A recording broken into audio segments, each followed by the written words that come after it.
Hello दोस्तों, नमस्कार, अस्सलाम वालेकुम। मेरा नाम अब्दुल अंसारी है और मैं अपने चैनल में उन तमाम भाई बहनों को तहे दिल से स्वागत करता हूं जो मेरी आवाज़ को सुन रहे हैं।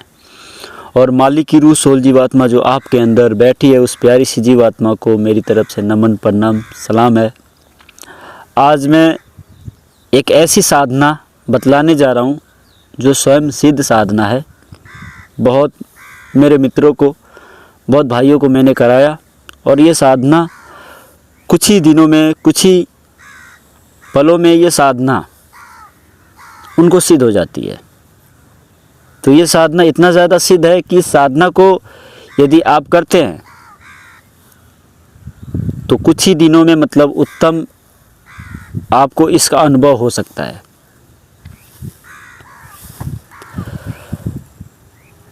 मेरे मित्रों का मैसेज आता रहता है, भाई बहनों का, कहते हैं क्या कि साधना करते हैं, अनुभव नहीं होता है। तो जो साधना मैं देने जा रहा हूँ, ध्यानपूर्वक देखिए। अगर करने की इच्छा है तो इसे करके आजमा के देखिए। आज मैं बतलाने जा रहा हूँ तिलोत्तमा अप्सरा साधना। जी हाँ, ये तिलोत्तमा अप्सरा साधना कोई साधारण साधना नहीं है। ये ऐसी एक महामाया देवी है और इतनी ज़्यादा ये प्यारी साधना है कि अगर इसकी आपने सही तरीके से साधना कर ली तो ये भोगों को देने में ये सक्षम होती हैं। जब मच्छिंद्र नाथ जी महाराज जब इनसे बच नहीं पाए, गुरु गोरखनाथ जी को इनके मुंह में जाना पड़ा था, तो समझ जाइए कितना पावरफुल साधना है। तो यदि आपकी इच्छा कोई पूरी नहीं हो रही है, आपके घरों में कलेश बना है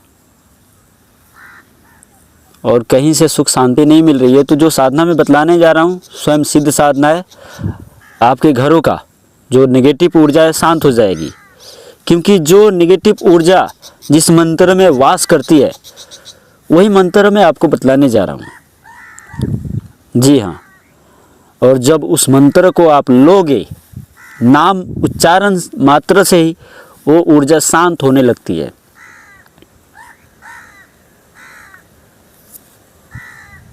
तो चलिए मैं इस साधना को बतलाता हूँ कैसे करना है।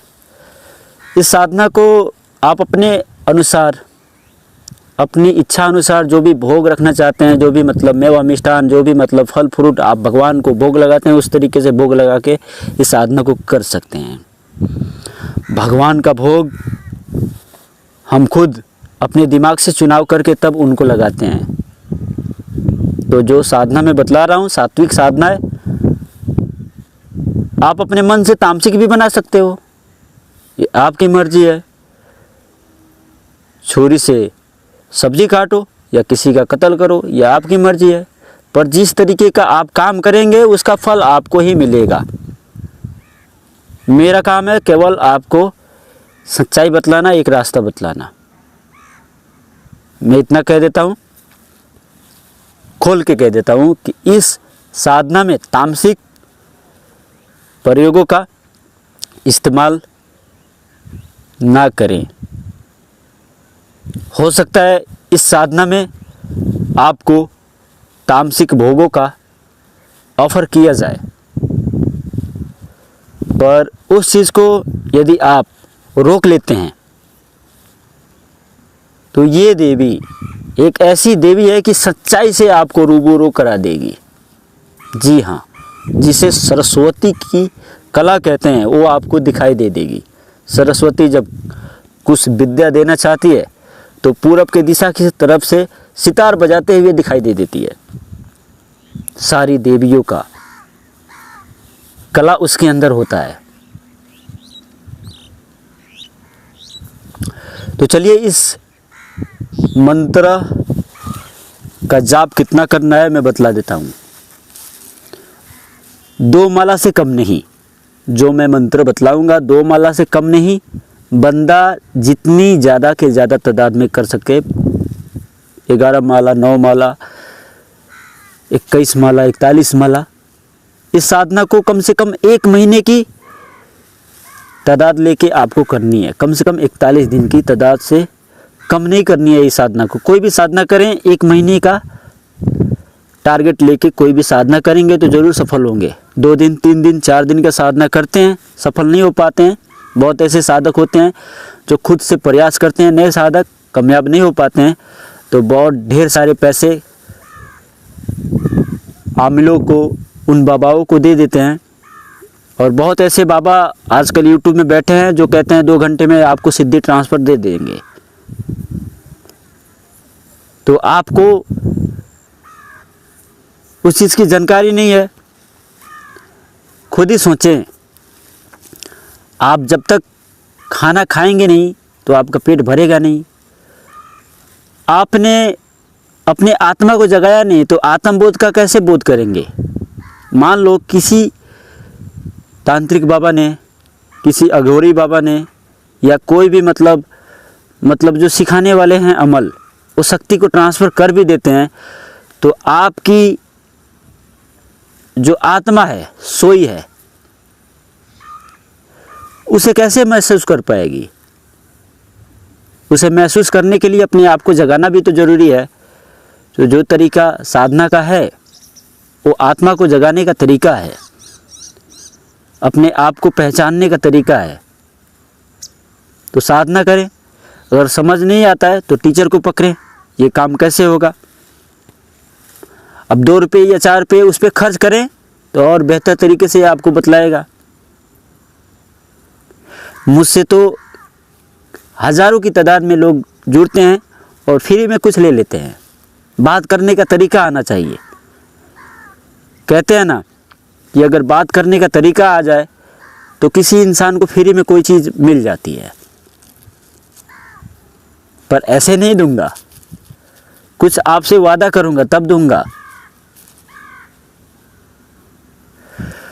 तो चलिए मैं इसका मंत्र बतलाता हूँ। जो गुरु मंत्र है, कम से कम 9 माला होनी ही होनी है।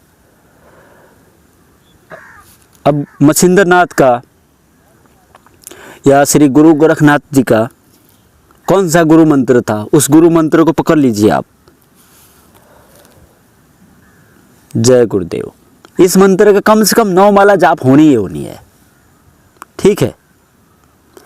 ये मंत्र एक ऐसा मंत्र है कि इसमें समस्त ऊर्जा आपको मिलेंगे। जो वायुमंडल अभी का गतिविधि हो रहा है, ये मंत्र सबसे अधिक, मतलब इसकी जो फ्रीक्वेंसी है सबसे अधिक इस मंत्र में ज़्यादा फैली है। तो इस मंत्र का कम से कम 9 माला होनी ही होनी है। ठीक है। और ना समझ में आए तो नंबर द्वारा कांटेक्ट करके पूछ सकते हैं। पर गुरु मंत्र का जाप करें, जिस तरीके खान पीन होगा उसी तरीके का शक्ति आपके साथ जुड़ेगा। क्योंकि गुरु एक शक्ति है, गुरु एक पावर है। और जो भी चीज़ हम खाते हैं एक पावर को अपने अंदर ग्रहण कर रहे हैं। तो उसी तरीके का बुद्धि और विचार और उसी तरीके का शक्ति आपके अंदर, ऊर्जा आप अपने अंदर खींच सकते हो। तो चलिए मैं आपको मंत्र बतलाता हूँ। जब ऊपर चढ़ते हैं और देखते हैं क्या कि हजारों की तादाद में, लाखों करोड़ों की तादाद में लोग चढ़ते हैं, फिर उतर जाते हैं, फिर चढ़ते हैं, फिर उतर जाते हैं। इसी मंत्र से, जो मंत्र मैं बतलाने जा रहा हूँ, ये ऐसी देवी है कि फिर उठाती है, फिर गिराती है, फिर उठाती है, फिर गिराती है। ऐसा खेल खेलती है ये देवी। कमाल है, अद्भुत है। तो चलिए मैं मंत्र बतलाता हूँ। अगर कुछ अनुभव करना चाहते हैं तो बेहतर तरीके से इस साधना को करके एक बार आजमा के देखें। आपको कुछ ही पलों में, कुछ ही दिनों में आपकी जो मतलब जिज्ञासा है, जो मनोकामना है, जो भी इच्छा है, ज़रूर पूरी होगी इस मंत्र के द्वारे। और आपके अंतर आत्मा की ये सफाई करने में ये मंत्र सक्षम है। चलिए मैं मंत्र बतलाता हूँ। ओम क्लीं ह्रीं श्रीं तिलोत्मा अप्सरा कुबेराय वैश्रवनाय धनधान्य अधिपति समृद्धि देहि दब्बे स्वाहा। आप नमः भी लगा सकते हो। साधना जितना दिन करें, कम से कम 3-4 हवन कर दें, दशांश हवन। हवन क्या करना है, अगर समझ में ना आए तो नंबर द्वारा आप कांटेक्ट कर सकते हैं। चलता हूँ, फिर मिलता हूँ नेक्स्ट वीडियो के साथ। धन्यवाद।